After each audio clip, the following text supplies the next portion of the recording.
Well, hello there, it's your pal Rick. Today we're in Hong Kong, a city that redefines go-getter. It's all about the new, the shiny, the next big thing. Towers of glass and steel pierce the sky, a testament to human ambition, and money.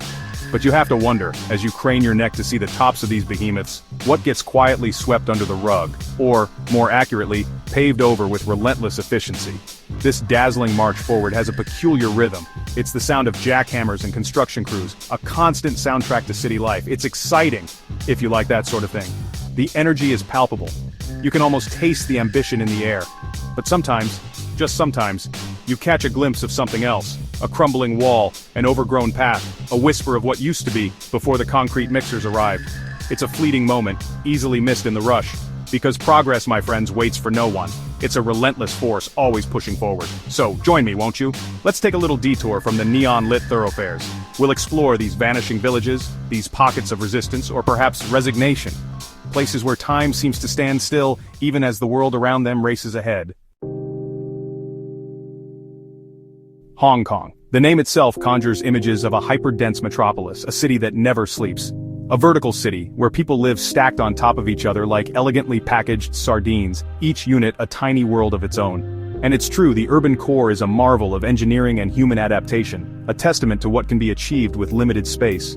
Millions chasing dreams, careers, and a decent square foot of living space. The statistics are mind-boggling, yet they reflect a relentless pursuit of better opportunities. More than half the world's population now lives in urban areas, and they say it'll be 70% by 2050. The trend is unmistakable. Hong Kong has been ahead of that curve for decades, a pioneer in the art of packing them in, setting an example for other cities. It's a concrete jungle, all right, a place where nature and urbanization are in constant tension. And the jungle, as we know, is always expanding its territory, ever hungry for more space. This relentless expansion isn't just a matter of building upwards, it's also about spreading outwards, encroaching on the natural landscape. Like a slow-motion concrete tsunami, the city creeps into what used to be the new territories, transforming the landscape. Once a sleepy hinterland of farming communities and ancient walled villages, it's now prime real estate, coveted by developers. The government planners see underutilized land, ripe for development. They see potential for new towns, new transport links, new opportunities for economic growth, and a chance to alleviate housing shortages. And who can blame them? The demand for housing is insatiable, driven by a growing population and limited space. The pressure to develop is immense, a constant balancing act between growth and sustainability. It's a logical, rational process. On paper at least, but the reality is far more complex. Let's venture out to the northeastern New Territories near the border. Here, nestled in a tranquil valley, you'll find what's left of Kuk Po, or rather, several hamlets that make up the Kuk Po village cluster. Getting there isn't a quick MTR ride. It takes effort. A bus, then a long walk, or perhaps a small boat if you know the right people. This isolation was once its protection. It allowed a unique Hakka culture to flourish for centuries. Imagine, generations tilling the same soil, speaking the same dialect, celebrating the same festivals, a world away from the frantic pace of Central. Today, Kuk Po is a ghost of its former self. Many houses stand empty, their roofs caving in, their walls surrendering to the persistent embrace of jungle vines. The vibrant community of farmers and fishermen has dwindled to a handful of elderly residents. Ah, Sha Lo Tung. This place is a special kind of heartbreak. Tucked away in a valley near Tai Po, it was once renowned for its ecological richness, a haven for dragonflies and butterflies, some rare species found nowhere else in Hong Kong. It was also home to several Hakka villages like Chung UK and Lei UK. For generations, these villagers coexisted with the vibrant nature around them. They farmed, they lived simply, and they were, by all accounts, stewards of this precious ecosystem. A delicate balance honed over centuries. You can almost picture it, can't you? A little slice of paradise. Then came the developers, with grand plans of course. In the 1990s there was a proposal for a golf course and luxury housing. Imagine, teeing off amidst the fluttering wings of endangered butterflies. The irony is almost too much to bear. The villagers, many of whom had already moved out or were elderly, were offered deals. Some took them, land was acquired, and then, nothing, or rather a slow, agonizing decline.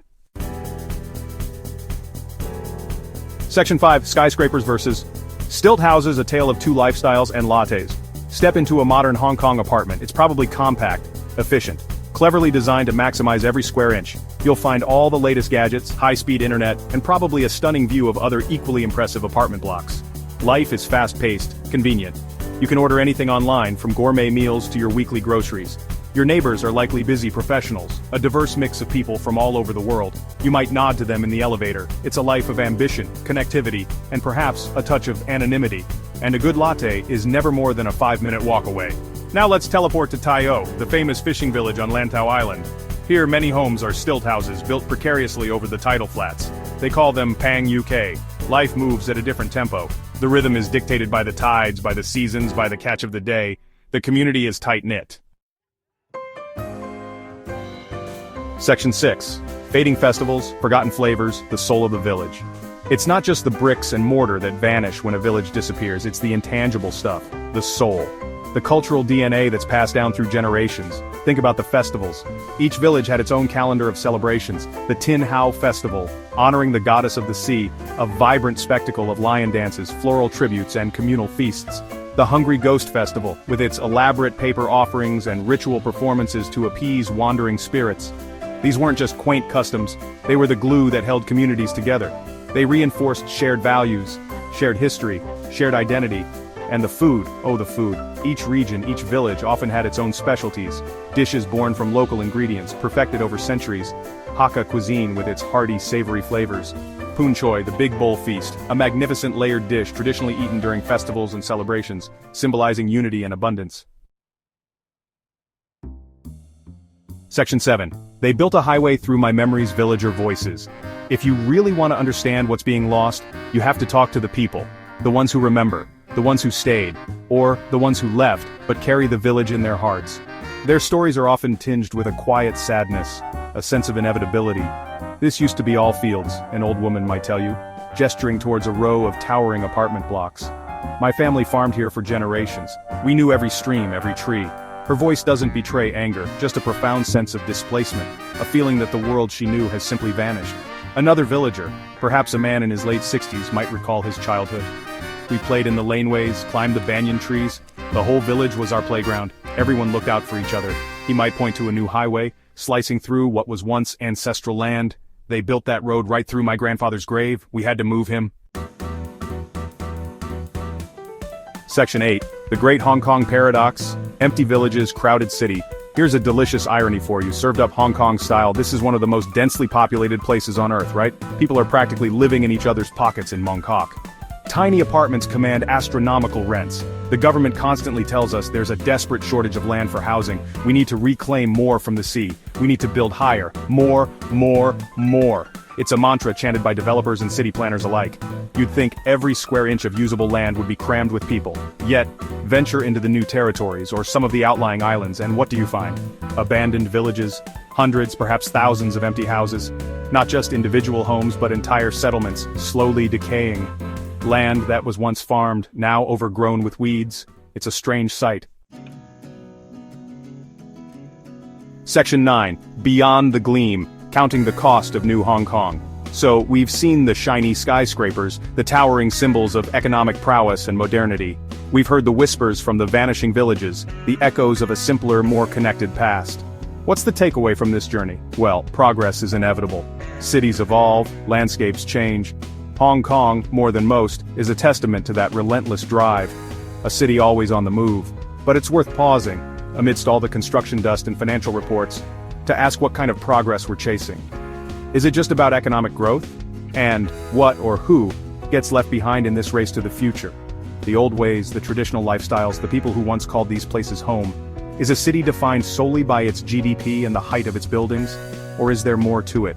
Or is there something more? Something, dare I say, human, the soul of a city, its heart and spirit. The loss of these villages isn't just a sentimental tragedy for a few old-timers. It's a deeper, more profound loss. It's a loss for all of Hong Kong, a piece of its identity slipping away.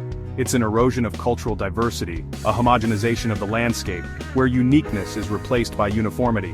When every place starts to look the same, when every experience is curated and commercialized, something vital is extinguished. The essence of what makes a place special. The unique character, the local flavors, the deep historical roots. These are the things that make a place truly special, truly memorable. They are irreplaceable. Not just another interchangeable global hub, but a place with a distinct identity. And let's be honest, who needs another one of those? The world is full of them already. There are environmental concerns too. The balance between urban development and nature is delicate. Sometimes abandoned agricultural land doesn't magically revert to pristine nature. it can become a wasteland. As we've seen elsewhere in the world, it can lead to invasive species taking over, or become targets for less savory industrial exploitation. The consequences can be dire. Traditional land management, even small-scale farming, often created a mosaic of habitats that supported biodiversity. It was a delicate balance. Simply letting it all go wild isn't always the greenest solution. Thoughtful stewardship is needed to maintain ecological health.